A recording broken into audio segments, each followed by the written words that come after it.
저는 이번에 이재명의 대장동 게이트에서 정말 이상하게 생각하는 게, 이재명 스스로가 2014년 1월 재선을 앞두고 대장동을 자기가 성남시가 주도적으로 개발을 해서 성남시의 판교 노동자들한테, 판교 테크노밸리 노동자들한테 1,100만 원대에 공급하겠다고 지 입으로 이야기한 문제를 왜 야당 의원이나 언론들이 건드리지 않는가 하는 문제입니다. 엊그제 국감에 있어서 이재명에 대한 질의에서도 이 말은 나오지 않았고, 지금까지 조중동이나 이런 데에서도 이 이야기는 나오지 않았어요. 그래서 이재명이가 초과 이익을 갖다가 환수했니 안 했니, 또 더 나아가서 아파트 가격이 올라서 애척을 했니 못 했니, 이런 부분을 깰 수 있는 결정적인 논거가 이재명 스스로가 기자회견을 해서 1,100만 원대의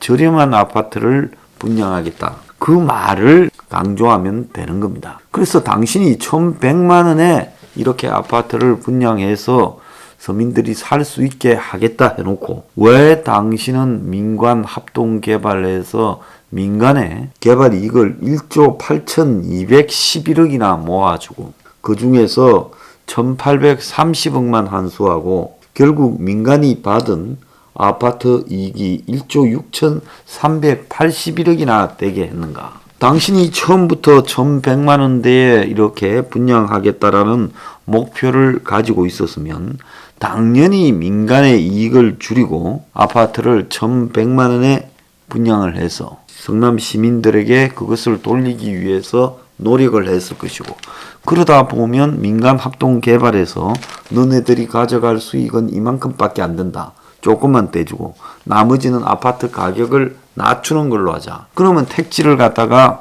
판매할 때, 택지 매각을 할 때도 아파트 판매 가격을 정해놓고 거기에 한해서 택지를 싸게 파는 이런 행동들을 했어야 될 거 아닙니까? 근데 택지 매각 이익에서도 7,243억을 벌었어요. 분양 이익에서 1조 968억을 벌었어요. 자, 그러면 분양과 택지 이 두 가지에서만 컨트롤 했으면, 분양 이익을 좀 줄이고 택지를 갖다가 싸게 공급했으면, 그래서 아파트 분양가를 상한가 적용해서 낮추었으면 얼마든지 1,100만 원에 할 수 있었대요. 내가 이거 총 사업비 4조짜리에 근 2조 벌어먹은 거라 했는데, 지금 경실련 등에서 분석해서 나오는 자료에 1조 8,211억이 지금 대장동의 총 개발 이익이다, 얼추 2조가 되는 거예요. 그래서 화천대유와 천화동인의 지금 이익이 8,571억이 갔어요. 그래서 8,571억 중에서 분양 이익이 4,531억, 그리고 화천대유 배당금이 577억, 천화동인 배당금이 3,463억. 자, 이렇게 된 겁니다.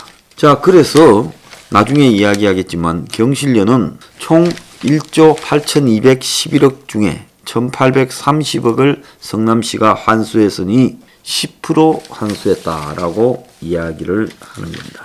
그런데 왜 이재명의 1,100만 원대 분양에 대해서 말을 안 할까요? 제가 볼 때 이런 부분을 강조해서 짚게 되면, 지금 숱한 곳에서 벌어지는 아파트 개발이 다 사업자, 시행자에게 막대한 이익을 보게 하고, 그래서 한마디로 이 부동산 카르텔들이 얻고 있는 엄청난 수익 구조가 폭로될까봐 그렇게 안 하는 거다 보고 있습니다.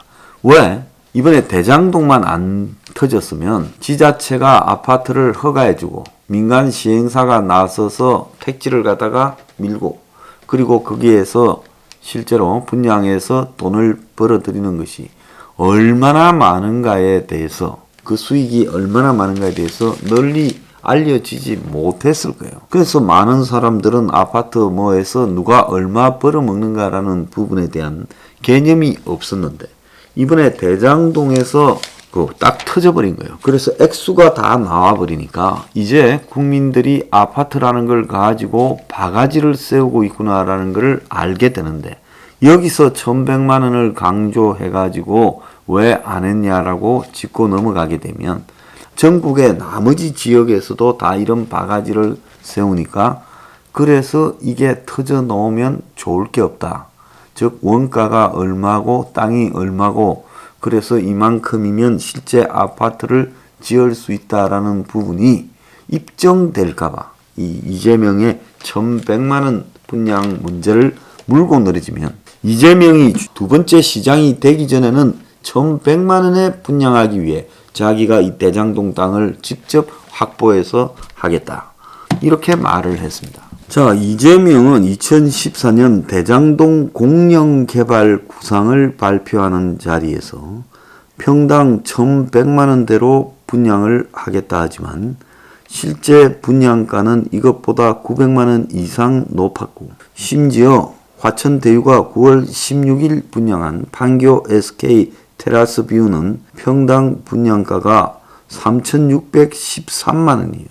자, 그래서 이재명이가 여기뿐만 아니라 성남 관할 위례 신도시에도 분양가가 1,820만 원이라 해서 이쪽보다 입지가 좋지 않은 지역에서도 고분양가 논란이 일었다는 겁니다. 그래서 300만 원의 땅을 수용했는데 당시에 땅의 실거래가 원주민들 땅이 600만 원이었는데 이거를 갖다가 싸게 1,100만 원에 공익 목적으로 공영 개발하겠다고 1,100만 원 분양 약속하는 바람에 사람들은 땅을 싸게 뺏기고도 말을 못했어요.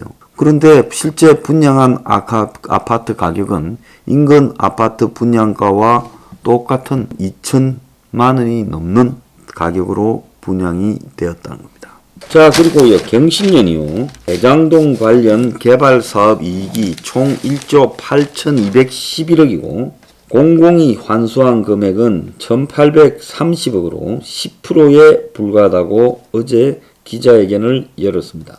그래서 민간이 가져간 이익이 총 1조 6,381억이다라고 나오는 거예요. 자, 그래서 그 중에 아까 이야기했듯이 택지 매각이 7,243억, 아파트 분양 이익이 1조 963억으로 나오고 있습니다.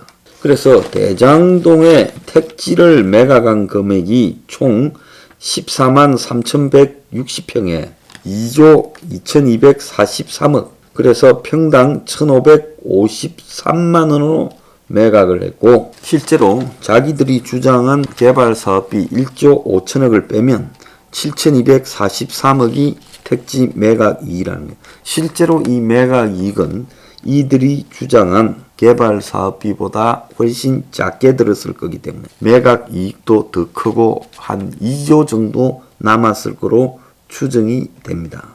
자, 이 대장동에서 13개 블록의 아파트 분양가는 평균 9억 1천만 원이에요. 총 분양 매출은 3조 9,400억이고 그리고 택지 판매가와 적정 건축비 그러니까 700만 원을 고려할 때 경실련이 추정한 원가는 평당 6조 6천억이라 합니다. 그래서 한 집에 2억 5천만 원씩 총 1조 968억을 벌어먹었다. 이것도 훨씬 이것보다 이익이 클 거라고 보고 있습니다. 그러니까 경실련은 저들이 주장하는 택지 비용이나 저들이 주장하는 건축비를 다 인정하고도 1조 8,211억이 남았다고 말을 하는 거예요. 그래서 화천대유가 4,511억, 자, 화천대유의 분양 이익이 4,531억, 화천대유와 천화동인의 배당금이 4,040억, 합치면 8,571억인데 여기에 지금 나타나지 않고 있는 숨은 비용까지 하면 전체로는 2조가 넘는 수익을 얻었을 거고 화천대유 천화동인 패거리만 1조 정도 벌어 먹었다고 봐야 되는 겁니다. 그런데 이재명이 여기서 환수한 부분 중에서 제1공단 공원 조성비 3,681억도 당연히 경실련이 공공환수액에 포함해야 된다.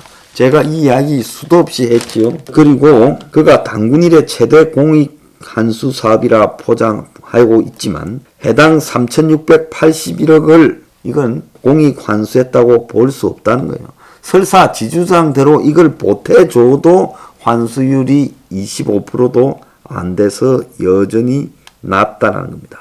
도계공은 성남 도계공은 이번에 발생 이익을 충분히 예상을 했고 위례 신도시에서 아파트 분양에 참여해 총수익 절반 200억을 환수했는데 대장동에서는 아파트 분양에 참여하지 않고 택지를 모두 민간에 분양했습니다. 그러니까 대장동 하기 전에 위례 도시를 했기 때문에 거기에서 이익이 얼마나 남는다라는 것을 다 알고 있었다는 거예요. 성남 도계공이요. 공권력을 동원해서 100% 강제 수용하고 논밭 임야를 아파트를 위한 택지로 변경해가지고 그걸 화천대유한테 수의로 공급한 것은 수의계약으로 공급한 것은 명백히 그들에게 부당 수익을 얻게 한 거다. 자, 이렇게 정리할 수가 있습니다.